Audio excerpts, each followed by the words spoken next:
नमस्कार बच्चों, मैं अनिल विश्वकर्मा। बहुत बहुत स्वागत है आपका हमारे इस YouTube चैनल साइंस वाला में। तो बच्चों, आज की वीडियो में मैं प्रश्नावली 1.1.2 के सभी सवालों को बताऊंगा। तो देखिए, बोर्ड पर प्रश्नावली 1.2 का पहला सवाल लिखा हुआ है। पहला सवाल है, सिद्ध कीजिए कि √5 एक अपरिमेय संख्या है। तो चलिए समझते हैं कि √5 को अपरिमेय संख्या कैसे सिद्ध किया जाता है। तो बच्चों, √5 को अपरिमेय संख्या सिद्ध करने से पहले आपको पता होना चाहिए कि सह अभाज्य संख्याएं क्या होती हैं। √5 को अपरिमेय संख्या सिद्ध करने से पहले आप ये समझिए कि सह अभाज्य संख्याएं क्या होती हैं। तो देखिए, हम बता रहे हैं आपको सह अभाज्य संख्याएं क्या हैं। सह अभाज्य संख्याएं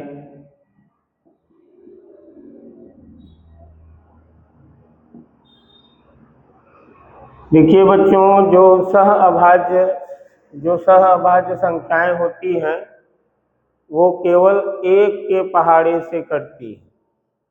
जो सह अभाज्य संख्याएं होती हैं वो केवल एक के पहाड़े से कटती है। एक के पहाड़े के अलावा किसी अन्य पहाड़े से नहीं कटती है।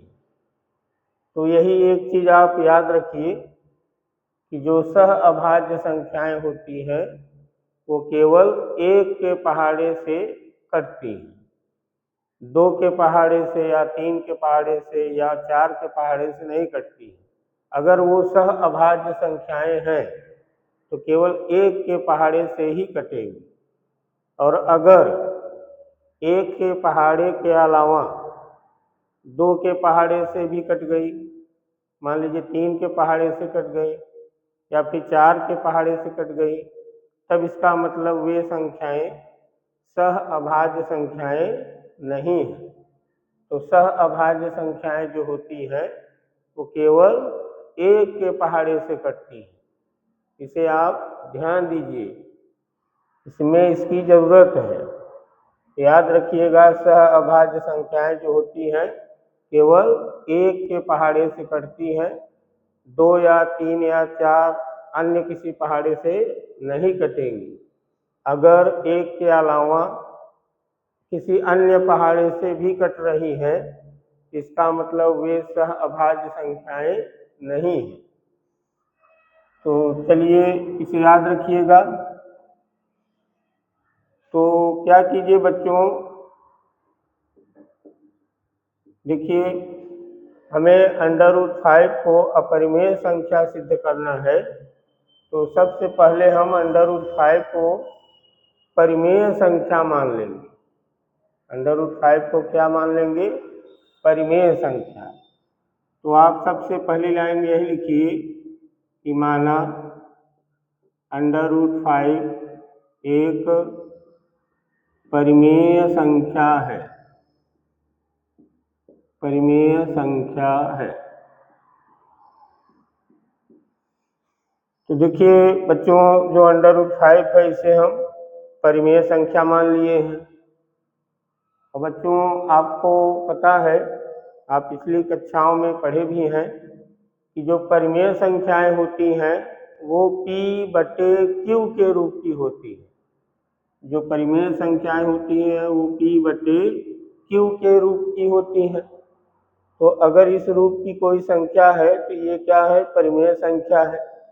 इसमें P और Q पूर्णांक होते हैं।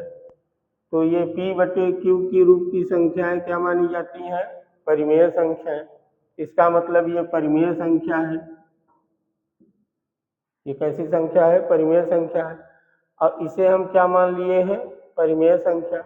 तो देखिए, ये भी परिमेय संख्या है, ये भी परिमेय संख्या है। तो इसे और इसे हम बराबर करके यहाँ लिख सकते हैं। क्योंकि ये भी परिमेय है, ये भी परिमेय है, इन दोनों के बीच में बराबर का चिन्ह लगा के लिख सकते हैं। तो हम यहाँ लिख दे रहे हैं तब √5 बराबर P/Q, और यहाँ बता दिया जाए, यहाँ P और Q सह अभाज्य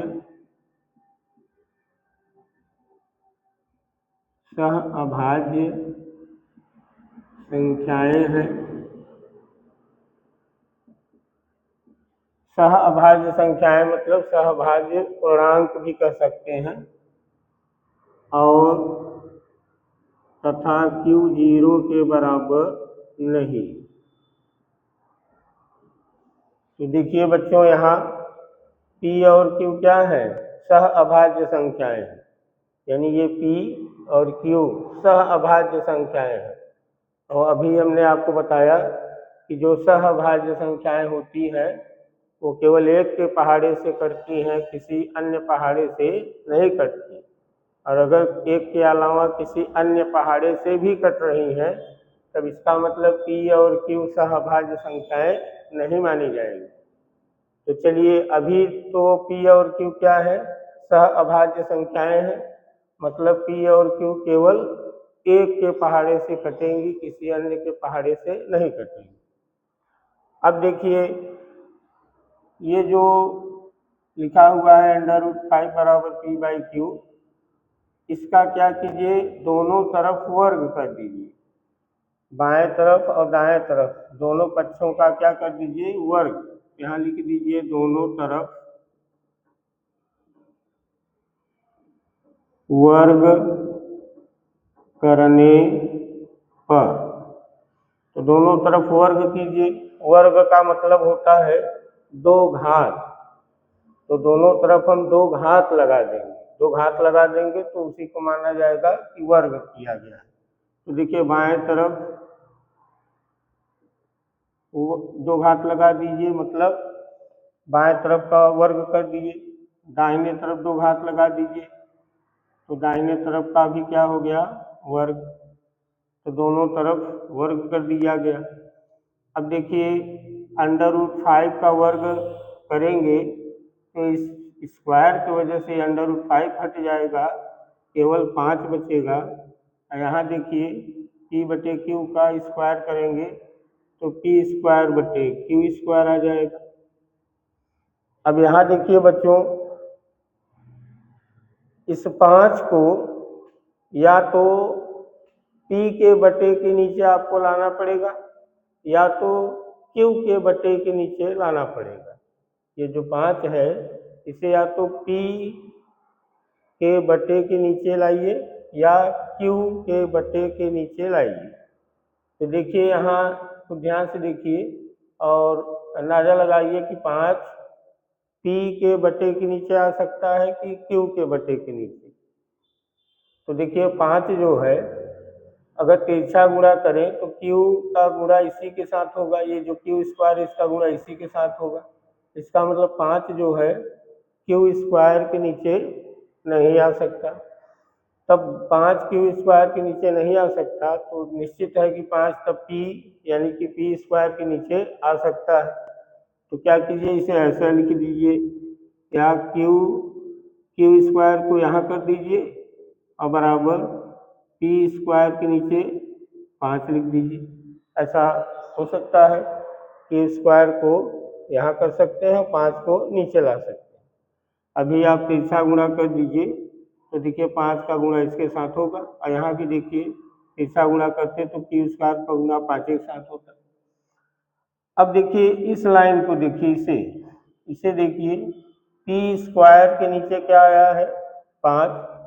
P² के नीचे 5 आने का मतलब क्या है कि P² को 5 विभाजित करती है। P² के बटे के नीचे 5 आ गया है, इसका मतलब होगा कि 5 P² को विभाजित करेगी। तो यहाँ लिखिए, इसका मतलब 5 P² को विभाजित करती है, को विभाजित करता है। 5p² को विभाजित करता है। भाई p² के नीचे, p² के बटे के नीचे 5 है, इसका मतलब हुआ कि 5p² को विभाजित करता है। तो बच्चों एक प्रमेय है, प्रश्नावली के पहले उदाहरण है, और उदाहरण के पहले आप देखेंगे तो एक प्रमेय दिया गया है। उस प्रमेय में ये बताया गया है कि अगर 5 इस पूरे p² को विभाजित करता है तो 5 केवल p को भी विभाजित करेगा। प्रमेय में ये बताया गया है कि अगर ये 5 जो है इस पूरे p² को विभाजित कर रहा है तो 5 केवल p को भी क्या करेगा, विभाजित करेगा। तो प्रमेय के अनुसार हम लोग लिख सकते हैं कि 5 p को भी विभाजित करेगा, 5p को भी क्या करेगा, विभाजित करेगा। इसे समीकरण नंबर आप क मान लीजिए और इसे समीकरण नंबर 1 मान लीजिए। तो देखिए बच्चों इस लाइन को पढ़िए, लिखे हैं 5p को भी विभाजित करेगा। अब क्या कीजिए, माना इस 5 को p के बराबर मान लीजिए, तो माना p बराबर 5 और इसी के बगल एक अक्षर m का गुणा कर दीजिए। यानी हम मान लिए हैं p बराबर 5m, 5 लिख के उसी के बगल m का गुणा दिखा दीजिए। तो p बराबर हुआ 5m, जहाँ m एक धन पूर्णांक है, जहाँ m क्या है, एक धन पूर्णांक है। अब क्या कीजिए, अब p बराबर कितना मिला हमें, 5m, यानी p के जगह हम 5m लिख सकते हैं। p के जगह क्या लिख सकते हैं, 5m। तो समीकरण 1 में ये जो p है इसी के जगह 5m रख दीजिए। यहाँ लिखिए p का मान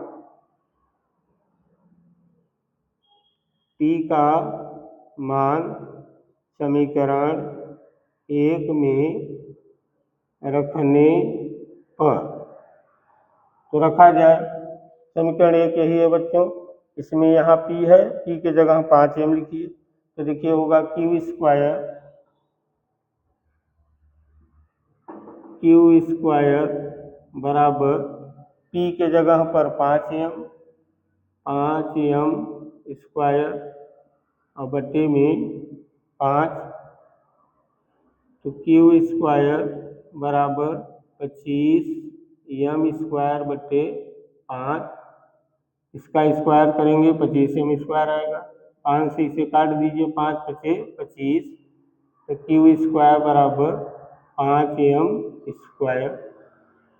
अब देखिए बच्चों, यहाँ हम कह रहे थे कि ये 5 को या तो p के या p² कहिए, 5 को या तो p² के नीचे लाने का प्रयास कीजिए या फिर 5 को q² के नीचे। तो यहाँ देखिए 5 जो है q² के नीचे नहीं आ सकता था, तो हम 5 को किसके नीचे ले गए, p² के नीचे ले गए। अब यहाँ देखिए 5 q² के नीचे आ सकता है, तो क्या कीजिए, 5 को q² के बटे के नीचे लाइए, तो q² बटे 5 बराबर m² होगा। अब यहाँ देखिए, यहाँ जब 5 p² के बटे के नीचे आ गया था, 5 p² के बटे के नीचे आया था, तो इसका क्या मतलब यहाँ हम लिखे थे कि 5 p² को विभाजित करता है। तो इसे यहाँ देखिए 5 q² के नीचे आ गया है, इसका मतलब क्या है, इसका मतलब हुआ कि 5 q² को विभाजित करता है, और बच्चों अगर 5 इस पूरे q² को विभाजित करता है तो जो प्रमेय है उसके अनुसार ये जो 5 है वो केवल Q को भी क्या करेगा, विभाजित करेगा। इसका मतलब हुआ कि 5 Q को भी विभाजित करेगा, विभाजित करेगा। इसे आप समीकरण नंबर ख मान लीजिए। तो देखिए बच्चों, अब समीकरण क को देखिए और समीकरण ख को देखिए। समीकरण क को देखिए और समीकरण ख को देखिए। तो समीकरण क में लिखा है कि P को 5 विभाजित करेगा, P को 5 विभाजित करेगा। इसमें लिखा है समीकरण ख में Q को 5 विभाजित करेगा। यानी समीकरण क और ख से पता चलता है कि P और Q दोनों को 5 विभाजित करेगा। समीकरण क और ख से पता चलता है कि P को और Q को, अर्थात P और Q दोनों को 5 विभाजित करेगा। तो देखिए यहाँ क्या हम लोग कह रहे थे कि P और Q सहअभाज्य है, मतलब P और Q केवल एक के पहाड़े से कटेगा। P और Q सहअभाज्य है, इसका मतलब P और Q केवल एक के पहाड़े से कटेगा। लेकिन यहाँ तो देखिए P और Q को 5 भी काट रहा है। P और Q को कौन काट रहा है? 5 भी काट दे रहा है। 5 विभाजित करेगा मतलब 5 भी काट रहा है। तो यहाँ P और Q को 5 भी काट रहा है। और यहाँ हम कहे थे कि नहीं, P और Q सहअभाज्य है, इसका मतलब P और Q को केवल एक काट सकता है, यानी P और Q केवल एक के पहाड़े से कट सकता है। लेकिन समीकरण क और ख से पता चलता है कि P और Q 5 के पहाड़े से भी कट रहा है। इसका क्या अर्थ निकल रहा है?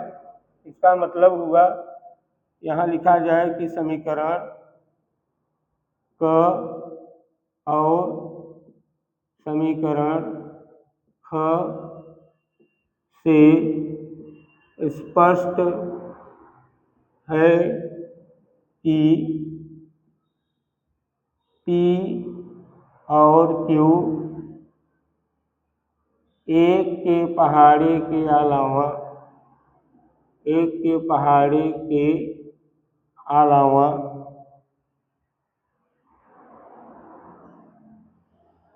5 के पहाड़े से भी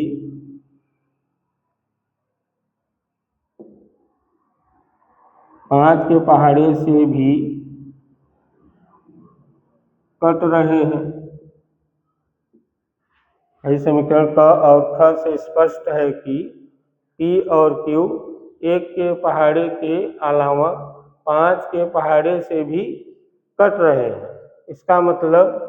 इसका मतलब हम इधर लिख दे रहे हैं, 5 के पहाड़े से भी कट रहे हैं। इसलिए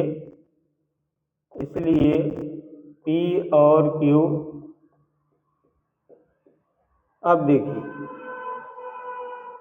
अगर हम शुरू में बताए थे आपको शुरुआत में कि अगर P और Q एक के पहाड़े के अलावा किसी अन्य पहाड़े से भी कट रहे हैं, इसका मतलब P और Q सहअभाज्य नहीं माने जाएंगे। तो वही तो बात यहाँ लिखी है, P और Q एक के पहाड़े के अलावा 5 के पहाड़े से भी कट रहे हैं। इसका मतलब हुआ कि P और Q सहअभाज्य नहीं है, सहअभाज्य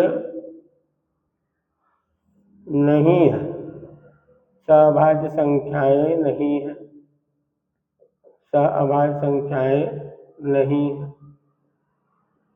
तब देखिए, अगर P और Q सहअभाज्य संख्याएं नहीं है तो मतलब P और Q परिमेय संख्या नहीं है। इसका मतलब P बटे Q एक परिमेय संख्या नहीं है, एक परिमेय संख्या नहीं है।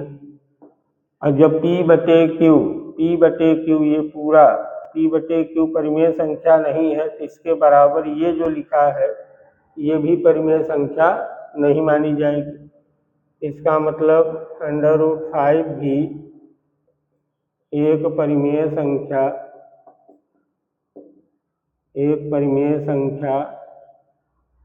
नहीं है, एक परिमेय संख्या नहीं है। अब जब √5 एक परिमेय संख्या नहीं है, √5 एक परिमेय संख्या नहीं है, तो देखिए बच्चों हम लोग तो √5 को परिमेय मान के चले थे, √5 को ही क्या माने थे, परिमेय संख्या।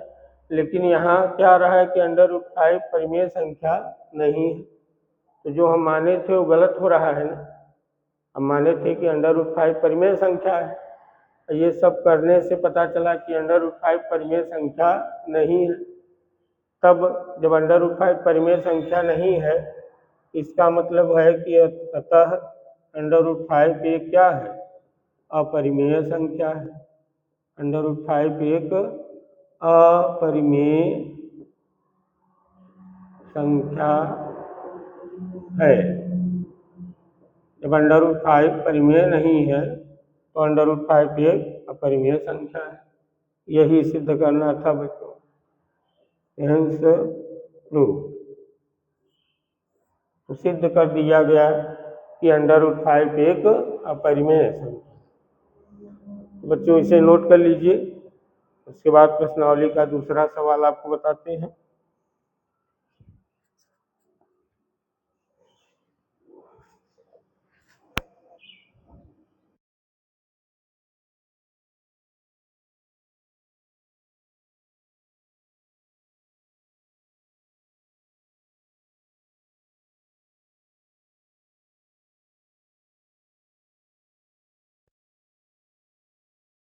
बच्चों इसे मिट दे रहे हैं। बच्चों इसके पहले वाले वीडियो में मैंने √2 और √3 को अपरिमेय सिद्ध करके दिखाया है।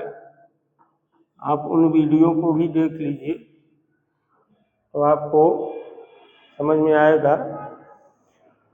चलिए दूसरा सवाल प्रश्नावली का है। दूसरा सवाल लिखिए, सिद्ध कीजिए कि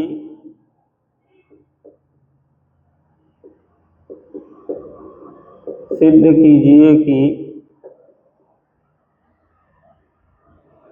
3 + 2 अंडर रूट सिद्ध कीजिए कि 3 + 2 √5 3 + 2 √5 एक अपरिमेय संख्या है। सिद्ध कीजिए कि 3 + 2 √5 एक अपरिमेय संख्या है।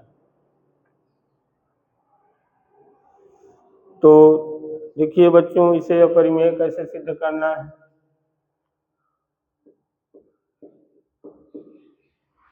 तो देखिए बच्चों 3 + 2 √5 यानी इस पूरी संख्या को अपरिमेय सिद्ध करना है, तो हम लोग फिर उसे वही करेंगे। 3 + 2 √5 इस पूरी संख्या को क्या मान लेंगे, एक परिमेय संख्या है। तो सबसे पहले आप यहाँ लिख दीजिए माना 3 + 2 √5 एक परिमेय संख्या है।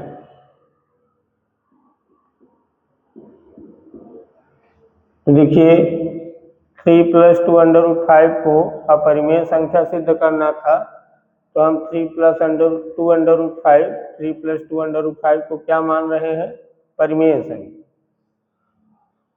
अब देखिए बच्चों ये जो अभी पहला सवाल लगाए थे √5 को परिमेय सिद्ध कर किए थे, उस तरह से अभी इसे नहीं सिद्ध करना है। अब ये बहुत छोटे रूप में सिद्ध हो जाएगा। तो देखिए इसे कैसे सिद्ध करना है, तो ये आप जानते ही हैं कि P/Q के रूप की संख्याओं को क्या कहते हैं, परिमेय संख्या। देखिए P/Q के रूप की जो संख्याएं होती हैं उसे क्या कहते हैं, परिमेय संख्या। और इसमें P और Q क्या होते हैं? पूर्णांक होते हैं, या पूर्णांक कहिए या सहअभाज्य संख्याएं कहिए। तो P और Q क्या होते हैं? पूर्णांक होते हैं, या सहअभाज्य पूर्णांक कह सकते हैं आप। तो देखिए बच्चों, ये पूर्णांक है, ये भी पूर्णांक है, इसीलिए P/Q की ये रूप की ये जो संख्या बनी है वो क्या है? परिमेय संख्या। यानी परिमेय संख्या होने के लिए ये जो P है, यानी कि अंश और हर दोनों पूर्णांक होने चाहिए। परिमेय संख्या होने के लिए अंश और हर दोनों क्या होने चाहिए? पूर्णांक होने चाहिए, और हर 0 के बराबर नहीं होना चाहिए।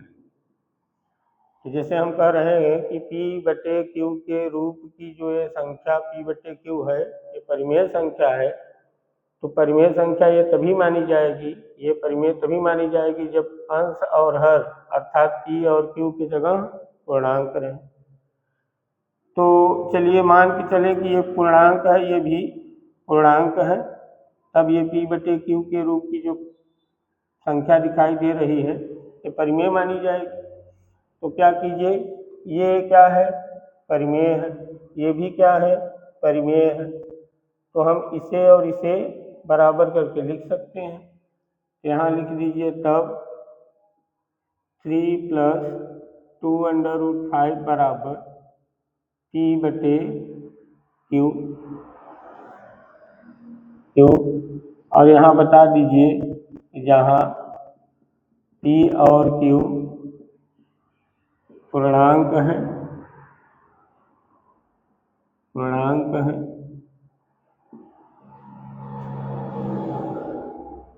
अर्थात Q 0 के बराबर नहीं।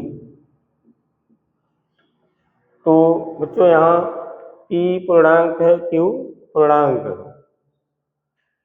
तो ये पूरा क्या है? एक परिमेय संख्या, और ये भी क्या थी? एक परिमेय संख्या माने थे, इसलिए दोनों को क्या कर दिए? बराबर। अब क्या कीजिए बच्चों, इस तरह के सवालों को हल करने का तरीका हम आपको उदाहरण में बताए थे कि करनी वाली संख्या को आप बाएं तरफ बचाए रखिए। जो करनी वाली संख्या ये है √5, इसे आप बाएं तरफ बचाए रखिए, और इसे छोड़कर इसे बाएं तरफ बचाना है। इसके अलावा बाकी जो संख्याएं हैं अगल बगल लगी हुई हैं उन सबको दाहिने तरफ ले जाइए। करनी वाली संख्या को बाएं तरफ बचाना है, बाकी सबको दाहिने तरफ ले जाना है। तो पहले आप 3 को दाहिने तरफ ले जाइए, तो 3 दाहिने तरफ जाएगा तो बाएं तरफ बचेगा 2√5 बराबर P/Q और +3। देखिए यहाँ प्लस है यहाँ, तो इस +3 को उस तरफ ले जाएंगे, -3 हो जाएगा। अब इसका लघुत्तम ले लीजिए, तो 2√5 बराबर, लघुत्तम लेने के लिए इस Q का गुणा 3 में कर दीजिए। Q का गुणा कहाँ कर दीजिए? 3 में। देखिए P लिखिए, -Q का गुणा 3 में कीजिए, 3Q और बटे में इस Q को फिर से लिख दीजिए, तो लघुत्तम हो गया। अब देखिए बच्चों, 3 को हम उस साइड में पक्षांतर कर दिए थे, उसके बाद इसका लघुत्तम ले लिए, ये आया। अब यहाँ से 2 को हटाइए, क्योंकि बाएं तरफ केवल करनी वाली संख्या बचाना है, इसलिए यहाँ से 2 को भी हटाइए। तो 2 हटाइए, तो 2 हटाएंगे तो √5 बचेगा, यहाँ P-3Q और बटे में ये 2 यहाँ आ जाएगा, 2Q हो जाएगा। अब देखिए बच्चों, ये P और Q क्या है? पूर्णांक थे। तो देखिए P पूर्णांक है, Q पूर्णांक है, और Q के साथ 3 का गुणा हुआ, 3Q बना, तो 3Q भी एक पूर्णांक होगा। Q पूर्णांक है, Q के साथ 2 का गुणा हुआ तो 2Q बना, तो ये 2Q भी क्या है? पूर्णांक है। तो देखिए बच्चों, अंश में भी पूर्णांक है, हर में भी पूर्णांक है। अंश यानी ऊपर, ऊपर भी पूर्णांक है, हर नीचे भी पूर्णांक है। कहने का मतलब अंश भी पूर्णांक है, हर भी पूर्णांक है। और जब अंश और हर दोनों पूर्णांक होते हैं तो उसे परिमेय संख्या कहते हैं। तो ये पूरी संख्या एक परिमेय संख्या मानी जाएगी। यहाँ लिखें चूंकि P, 3Q, 2Q पूर्णांक है, पूर्णांक है, इसलिए ये पूरा क्या माना जाएगा, एक परिमेय संख्या। इसलिए P माइनस 3Q बटे 2Q एक परिमेय संख्या होगी, परिमेय संख्या है, या परिमेय संख्या होगी। तो बच्चों ये पूरी संख्या, ये जो लिखा हुआ है, क्या मानी जाएगी, परिमेय संख्या। और जब ये पूरा परिमेय माना जाएगा तो इसके बराबर ये √5 लिखा है, तो ये भी क्या माना जाएगा, परिमेय। तो इसलिए √5 भी एक परिमेय संख्या होगी, एक परिमेय संख्या होगी, एक परिमेय संख्या होगी। तो देखिए बच्चों, अभी अभी हम लोग पहले सवाल में सिद्ध किए थे कि √5 एक अपरिमेय संख्या है, और यहाँ देखिए आ रहा है कि √5 परिमेय संख्या होगी। तो ये कुछ गलत नहीं दिखाई दे रहा। यहाँ लिखें परंतु हम जानते हैं कि √5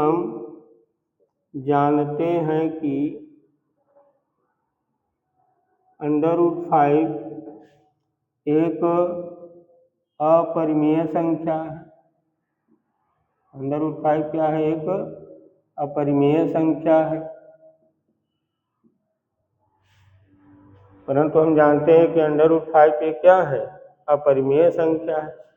इसका मतलब क्या है बच्चों, ये √5 परिमेय क्यों आ रहा था, क्योंकि ये जो 3 + 2 √5 है, इसे हम लोग जो परिमेय मान लिए थे, ये गलत मान लिए थे। इसे क्या माने थे, परिमेय, तो गलत मान लिए थे। ये जो गलत माने थे कि ये परिमेय संख्या है, उसी गलत मानने की वजह से √5 क्या रहा था, परिमेय संख्या। जबकि सत्य बात है √5 एक अपरिमेय संख्या है। तो अतः लिख दीजिए, अतः हमारी कल्पना क्या थी, ये जो हम मान लिए थे, कल्पना कर लिए थे कि ये परिमेय संख्या है, ये क्या हो गई, गलत हो गई। तो जब ये गलत हो गई तो सही क्या है, सही क्या है कि 3 + 2 √5 एक अपरिमेय संख्या है। तो यहाँ यही लिख दीजिए, अतः 3 + 2 √5 एक अपरिमेय संख्या है, एक अपरिमेय संख्या है।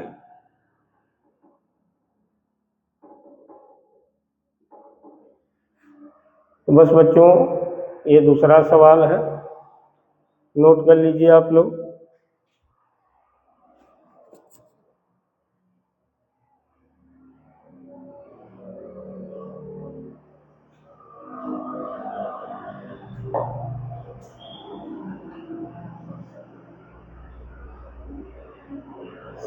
तो बच्चों, इस प्रश्नावली में कुल 3 सवाल दिए गए हैं। तो पहला और दूसरा हम बता दिए हैं। तीसरे सवाल में 3 पार्ट है, तो इसे हम अगले वीडियो में बता देंगे आपको, तीनों पार्ट। तो तब तक के लिए नमस्कार। हम मिलेंगे अगले वीडियो में, इसी तीसरे सवाल को आपको बताएंगे।